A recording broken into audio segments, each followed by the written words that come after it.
प्रिय भक्तों, जय मां संतोषी की। भक्तों, आइए आज हम आपको इस चैनल के माध्यम से सुनाने जा रहे हैं मां संतोषी की व्रत कथा, अर्थात शुक्रवार व्रत कथा। और इसके सुनने मात्र से संतोषी माता अपने सभी भक्तों को पूर्ण फल देती हैं, उनके सभी कष्टों का निवारण करती हैं। तो आइए आरंभ करते हैं शुक्रवार व्रत कथा, माता संतोषी की कहानी। एक बुढ़िया थी और उसके 7 पुत्र थे। 6 कमाने वाले थे और एक निकम्मा था। बुढ़िया माँ 6 पुत्रों की रसोई बनाती, भोजन कराती और उसके बाद जो कुछ भी बचता वो 7वें को इकट्ठा करके दे देती थी। परंतु वो 7वां बड़ा ही भोला भाला था, मन में किसी प्रकार का कोई विचार नहीं करता था।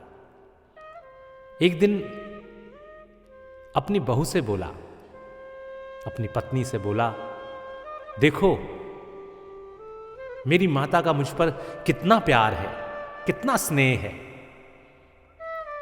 वह बोली, क्यों नहीं, सबका झूठा बचा हुआ तुमको जो खिलाती हैं। लड़का बोला, भला ऐसा भी कहीं हो सकता है? मैं जब तक आंखों से न देख लूं मान नहीं सकता। बहू ने हंसकर कहा, तुम देख लोगे तब तो मानोगे। कुछ दिन बाद बड़ा त्योहार आया। घर में 7 प्रकार के भोजन और चूरमा के लड्डू बने। वह जांचने को सिर दर्द का बहाना बनाकर पतला कपड़ा सिर पर ओढ़कर रसोई में ही सो गया और कपड़े में से सब देखता रहा। 6 भाई भोजन करने आए। उसने देखा मां ने उनके लिए सुंदर सुंदर आसन बिछाए हैं, 7 प्रकार की रसोई परोसी है। वह आग्रह करके जिमाती है। वह देखता रहा। 6 भाई भोजन करके उठे। तब माता ने उनकी झूठी थालियों में से लड्डुओं के टुकड़ों को उठाया और एक लड्डू बनाया।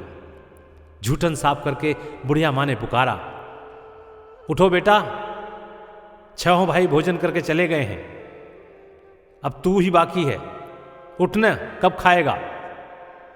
वह कहने लगा, मां मुझे भोजन नहीं करना, मैं परदेश जा रहा हूं। मां ने कहा, कल का जाता हो आज ही जा। मैं बोला, हां हां आज ही जा रहा हूं। और यह कहकर वह घर से निकल गया। चलते समय बहू की याद आई।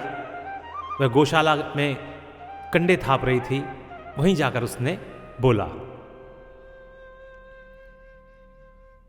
वह बोला, मेरे पास कुछ नहीं है, यह अंगूठी है, सो इसे ही ले लो और अपनी कुछ निशानी मुझे दे दो। वह बोली, मेरे पास क्या है, ये गोबर भरा हाथ है। यह कहकर उसकी पीठ में गोबर के हाथ की छाप मार दी और वह चल दिया। चलते चलते दूर देश में जा पहुंचा। वहां पर एक साहूकार की दुकान थी। वहां जाकर उसने कहा, सेठ जी मुझे नौकरी पर रख लो। साहूकार को जरूरत थी, बोला, रह जा। लड़के ने पूछा, तनख्वाह क्या देंगे सेठ जी? साहूकार ने कहा, काम देखकर दाम मिलेंगे। साहूकार की नौकरी मिली। वह सवेरे 7 बजे से रात 12 बजे तक नौकरी करने लगा। कुछ दिनों में दुकान का सारा लेन देन, हिसाब किताब, ग्राहकों को माल बेचना, सारा काम करने लगा। साहूकार के 7-8 नौकर थे। वे सब चक्कर खाने लगे कि ये तो बहुत होशियार बन गया। सेठ ने भी काम देखा और 3 महीने में उसे आधे मुनाफे का साझीदार बना लिया। वह 12 वर्ष में ही नामी सेठ बन गया। और मालिक सारा कारोबार उसके ऊपर छोड़कर बाहर चला गया। अब इधर बहू पर क्या बीती सो सुनो। सास ससुर उसे दुख देने लगे, सारी गृहस्थी का काम करवाकर उसे लकड़ी लेने जंगल में भेज दे। इस बीच घर की रोटियों के आटे से जो भूसी निकलती उसकी रोटी बनाकर रख दी जाती और फूटे नारियल के खोपरे में पानी रख दिया जाता। इस तरह दिन बीतते रहे। एक दिन वह लकड़ी लेने जा रही थी कि रास्ते में बहुत सी स्त्रियां संतोषी माता का व्रत करती हुई उसको दिखाई दी। वह वहां खड़ी हो गई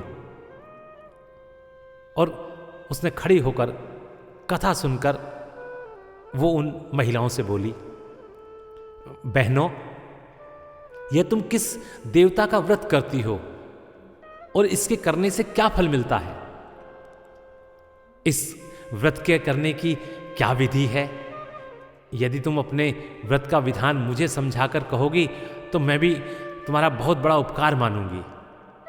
तो उनमें से एक स्त्री बोली, सुनो बहन, यह संतोषी माता का व्रत है।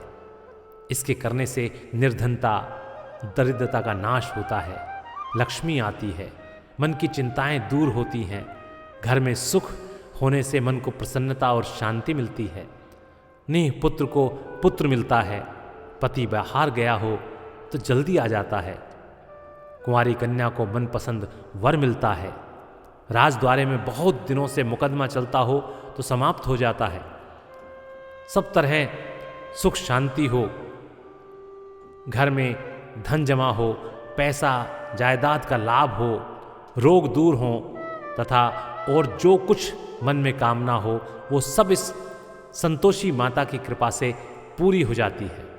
इसमें कोई संदेह नहीं है बहन। वह पूछने लगी, यह व्रत कैसे किया जाए, यह भी बताओ तो बड़ी कृपा होगी।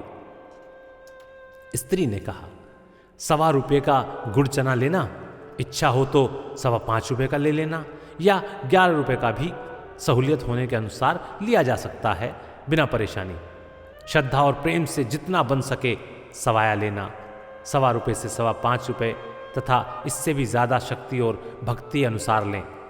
हर शुक्रवार को निराहार रहकर कथा कहना सुनना, इसके बीच क्रम टूटे नहीं, लगातार नियम पालन करना। सुनने वाला कोई न मिले तो घी का दीपक जला उसके आगे जल के पात्र को रखकर कथा कहना, परंतु नियम ना टूटे। जब तक कोई कार्य सिद्ध ना हो नियम पालन करना और कार्य सिद्ध हो जाने पर ही व्रत का उद्यापन करना। 3 मास में माता फल पूरा करती है। यदि किसी के खोटे ग्रह हों तो भी माता 1 वर्ष में अवश्य कार्य को सिद्ध करती है। कार्य सिद्ध होने पर ही उद्यापन करना चाहिए, बीच में नहीं। उद्यापन में 2.5 सेर आटे का खाजा तथा इसी अनुसार से खीर तथा चने का साग करना चाहिए। 8 लड़कों को भोजन कराना, जहाँ तक मिले देवर जेठ भाई बंधु कुटुंब के लड़कों को ही लेना, ना मिले तो रिश्तेदारों और पड़ोसियों के लड़कों को बुलाना, उन्हें भोजन कराना, यथाशक्ति दक्षिणा दे माता का नियम पूरा करना। उस दिन घर में कोई खटाई ना खाए, इस बात का विशेष ध्यान रखना। यह सुनकर बुढ़िया के लड़के की बहू वहाँ से चल दी। रास्ते में लकड़ी के बोझ को बेच दिया और उन पैसों से गुड़ चना ले माता के व्रत की तैयारी कर आगे चली। उस सामने मंदिर देख पूछने लगी कि यह मंदिर किसका है। सब कहने लगे संतोषी माता का मंदिर है ये। यह सुन माता के मंदिर में जा माता के चरणों में लौटने लगी, दीन होकर विनती करने लगी, माँ माँ मैं निपट मूर्ख हूँ, व्रत के नियम कुछ नहीं जानती, मैं बहुत दुखी हूँ। हे माता जगत जननी, मेरा दुख दूर कर, मैं तेरी शरण में हूँ। माता को दया आ गई। एक शुक्रवार बीता कि दूसरे शुक्रवार को ही इसके पति का पत्र आया और तीसरे को उसका भेजा हुआ पैसा भी आ गया। यह देख जेठानियां मुंह सिकोड़ने लगी, इतने दिनों में पैसा आया, इसमें क्या बड़ाई है। लड़के ताने देने लगे, काकी के पास अब पत्र आने लगे, रुपया आने लगा, अब तो काकी की खातिर बढ़ेगी, अब तो काकी बुलाने से भी नहीं बोलेगी। बेचारी सरलता से कहती, भैया पत्र आए, रुपया आए तो हम सबके लिए अच्छा है। ऐसा कहकर आंखों में आंसू भरकर संतोषी माता के मंदिर में आ मातेश्वरी के चरणों में गिरकर रोने लगी। माँ, मैंने तुझसे पैसा नहीं मांगा, मुझे पैसे से क्या काम है, मुझे तो अपने सुहाग से काम है माता। मैं तो अपने स्वामी के दर्शन और उनकी सेवा मांगती हूं, मुझे तो वही दे दो माता। तब माता ने प्रसन्न होकर कहा, जा बेटी, तेरा स्वामी आएगा। यह सुन खुशी से बाहुली होकर घर में जाकर घर का सारा काम करने लगी। अब संतोषी मां विचार करने लगी, इस भोली पुत्री से मैंने कह दिया कि तेरा पति आएगा, पर आएगा कहां से? वह तो स्वप्न में भी इसे याद नहीं करता। उसे याद दिलाने मुझे स्वयं जाना पड़ेगा। इस तरह माता बुढ़िया के बेटे के स्वप्न में प्रकट हो कहने लगी, बेटे सोता है या जागता है? वह बोला, माता सोता भी हूं, जागता भी हूं, बीच में ही हूं, कहो क्या आज्ञा है? मां कहने लगी, तेरे घर बार कुछ है या नहीं? वह बोला, मेरे सब कुछ है माता, मां बाप, भाई बहन, बहू, क्या कमी है? मां बोली, भोले पुत्र, तेरी पत्नी बहुत कष्ट उठा रही है, मां बाप उसे दुख दे रहे हैं, वह तेरे लिए तरस रही है, तो उसकी सुध ले। वह बोला, हां माता, यह तो मुझे मालूम है, परंतु मैं जाऊं तो जाऊं कैसे? परदेश की बात है, लेन देन का कोई हिसाब नहीं, कोई जाने का रास्ता नजर नहीं आता, कैसे चला जाऊं? मां कहने लगी, मेरी बात मान, सवेरे नहा धोकर संतोषी माता का नाम ले, घी का दीपक जला, दंडवत कर दुकान पर जा बैठना।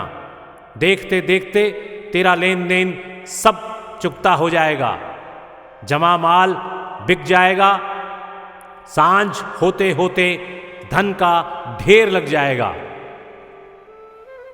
जब सवेरे बहुत जल्दी उठ उसने लोगों से अपने सपने की बात कही, तो वे सब उसकी बात अनसुनी कर हंसी उड़ाने लगे।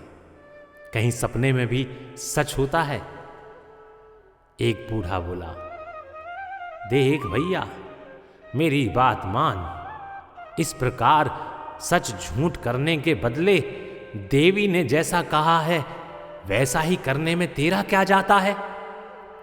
वह बूढ़े की बात मान, स्नान कर, संतोषी मां को दंडवत कर घी का दीपक जला दुकान पर जा बैठा। थोड़ी देर में वह क्या देखता है कि देने वाले रुपया लाए, लेने वाले हिसाब लेने लगे, कोठे से भरे सामानों के खरीदार नगद दाम में सौदा करने लगे।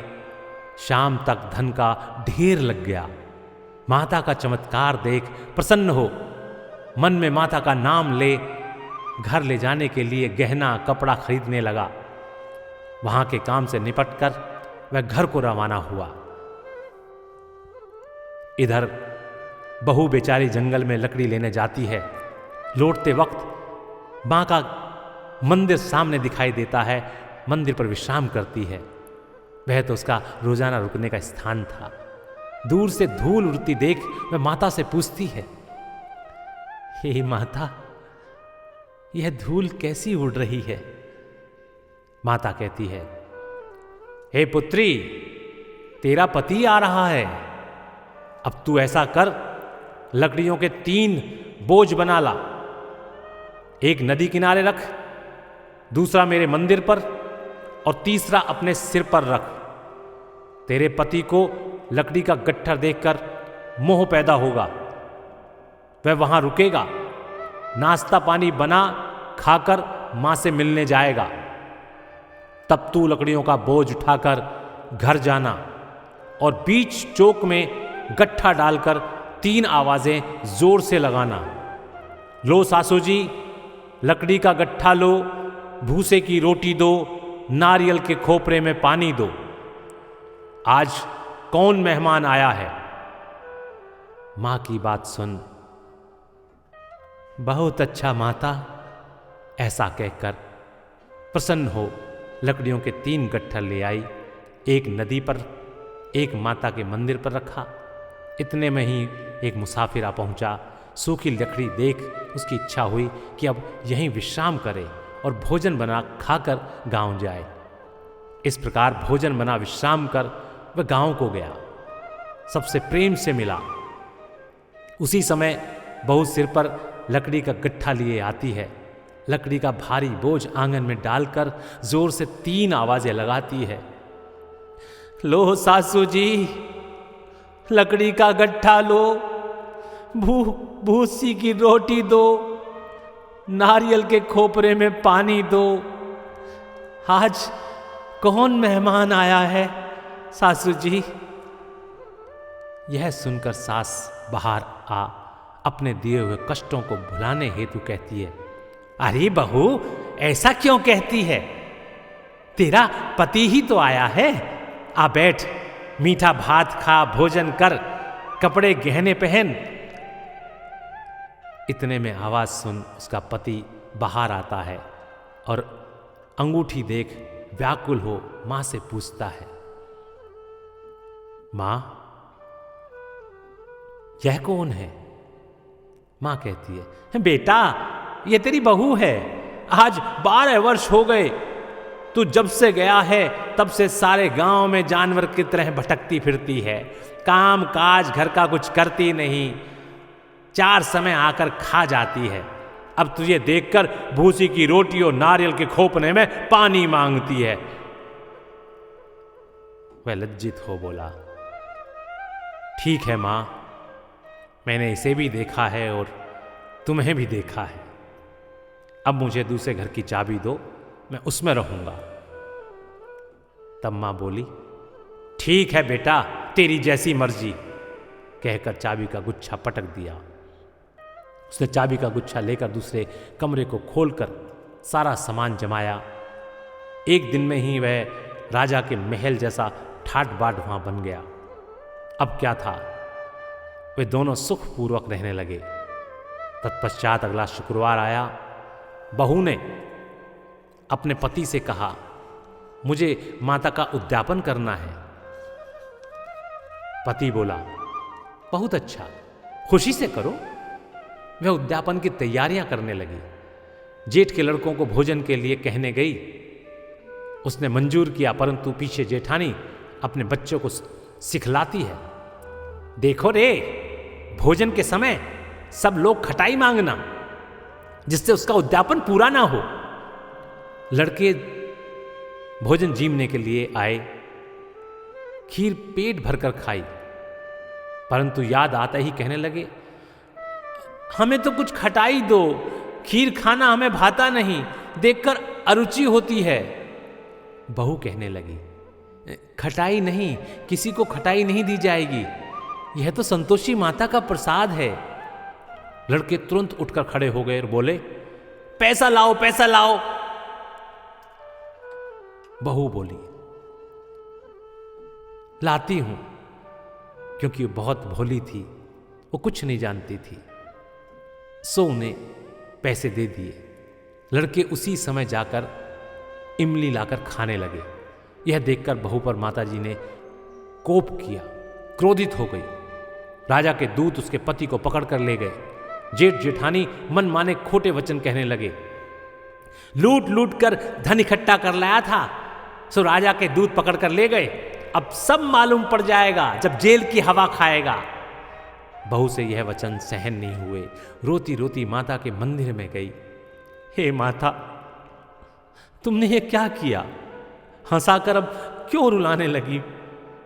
माता बोली, पुत्री, तूने उद्यापन करके मेरा व्रत भंग किया है, इतनी जल्दी सब बातें भुला दी। वह कहने लगी, माता, भूली तो नहीं हूं, न कुछ अपराध किया है, मुझे तो लड़कों ने भूल में डाल दिया, मैंने भूल से उन्हें पैसे दे दिए, मुझे क्षमा कर दो माँ, मुझे क्षमा कर दो। माँ बोली, ऐसे भी कहीं भूल होती है? वह बोली, माँ मुझे माफ कर दो, मैं फिर तुम्हारा उद्यापन करूंगी। माँ बोली, अब भूल मत करना। वह बोली, अब न होगी माँ मुझसे कोई भूल, अब बतलाओ वह कैसे आएंगे? माँ बोली, जा पुत्री, तेरा पति तुझे रास्ते में ही आता मिलेगा। वह घर को चली। राह में पति आता मिला। उसने पूछा, कहाँ गए थे तुम हैं? तब वो कहने लगा, इतना धन कमाया है, उसका टैक्स राजा ने मांगा था, वह भरने गया था। वह प्रसन्न होकर बोली, भला हुआ, अब घर चलो। कुछ दिन बाद फिर शुक्रवार आया।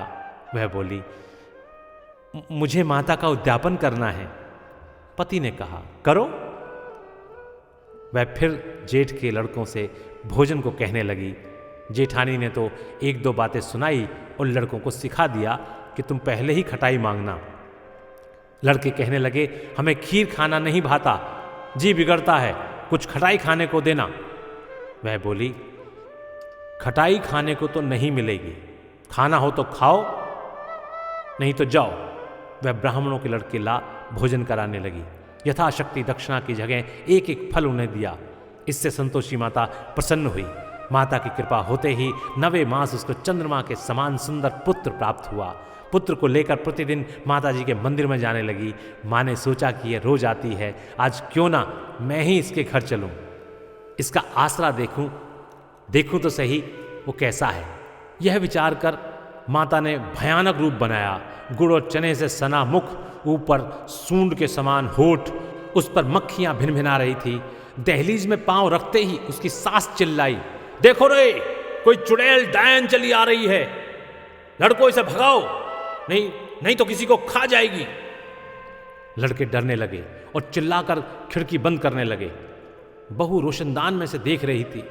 प्रसन्नता से पगली होकर चिल्लाने लगी, आज मेरी माता जी मेरे घर आई हैं, आज मेरी माता मेरे घर आई है। यह कहकर बच्चे को दूध पिलाने से हटाती है। इतने में सास का क्रोध फूट पड़ा। बोली, इसे देखकर कैसी उतावली हुई है जो बच्चे को पटक दिया। इतने में माँ के प्रताप से जहां देखो वहीं लड़के ही लड़के नजर आने लगे। वह बोली, माँ जी, मैं जिनका व्रत करती हूं ये वही संतोषी माता हैं। इतना कह झट से सारे घर के किवाड़ खोल देती है।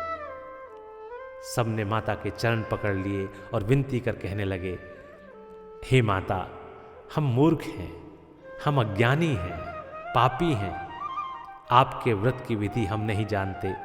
आपका व्रत भंग कर हमने बहुत बड़ा अपराध किया है। हे माता, आप हमारा अपराध क्षमा करो, हमारा अपराध क्षमा करो। इस प्रकार बारंबार अनुनय विनय को सुनकर माता प्रसन्न हो गई। माता ने बहू को जैसा फल दिया वैसा सबको दे। जो पढ़े उसका मनोरथ पूर्ण हो, जो सुने उसकी सभी मनोकामना पूर्ण हो। बोले संतोषी माता की जय।